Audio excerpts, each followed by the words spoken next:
Ik ben Maria Kraakman, ik ben acteur in het ensemble. En in dit geval ben ik regisseur van Cliënt E. Busken. Een voorstelling gebaseerd op de roman van Jeroen Brouwers. Ik las dit boek en ik werd gegrepen door die hilarische beschrijving van een dementerende oude man in de 80 in Huizen Madeleine. En ik zag er wel een voorstelling in, een monoloog. Dus toen heb ik het bewerkt, het stuk teruggebracht tot een vorm die goed is voor toneel, een lengte ook. Ivo kwam toen met Maria Kraakman als regisseuse. En toen zijn we aan de slag gegaan.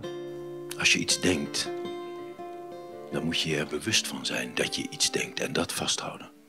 Toen Ivo mij vroeg om deze voorstelling te regisseren, ja, ik was heel aangenaam verrast. Ik heb toen gezegd dat ik eerst het boek wilde gaan lezen en dat dacht meteen, ja, ik zou hier wel wat mee kunnen. Toen ik de bewerking van Gijs las, was ik eigenlijk ook nog steeds heel enthousiast. Het is natuurlijk typische Brouwerstaal. Dat zijn lange zinnen, gecompliceerde zinnen.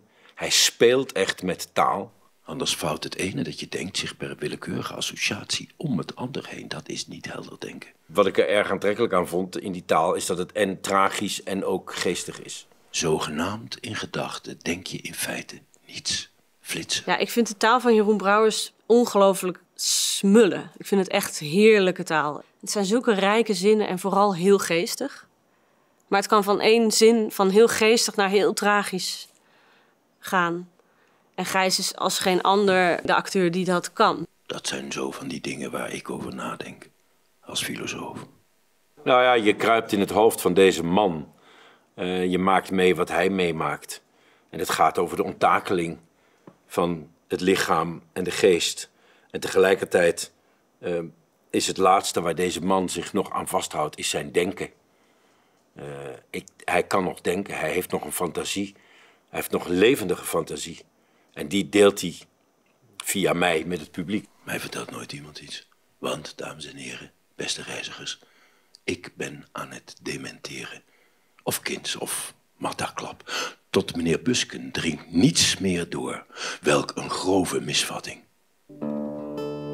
De muziek in de voorstelling is als eerste het idee van Gijs, zodat hij af en toe even de taal kon loslaten. En voor mij is de muziek, en met name ook echt de rol van Jip, een stervensbegeleider. Ik ben eigenlijk constant op de vloer.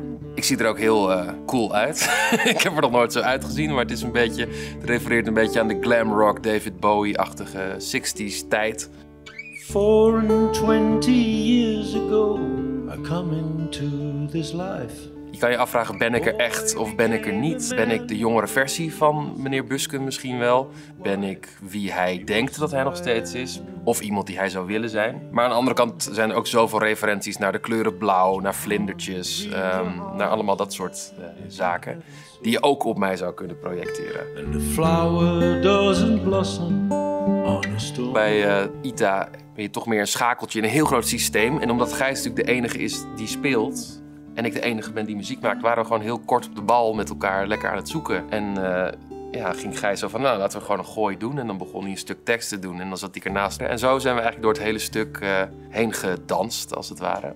Ja, normaal bij ITA maken we natuurlijk grote stukken. Zitten we met z'n allen in een studio, ik denk met op zijn minst 30 man. En wij waren met z'n zessen. Dat gaf een heel vrij gevoel, omdat het haalde ook een beetje de pretentie eraf, wat heel prettig is. En ook fijn om zo te beginnen als regisseur, dat je niet meteen zo'n hele grote groep mensen hoeft aan te sturen.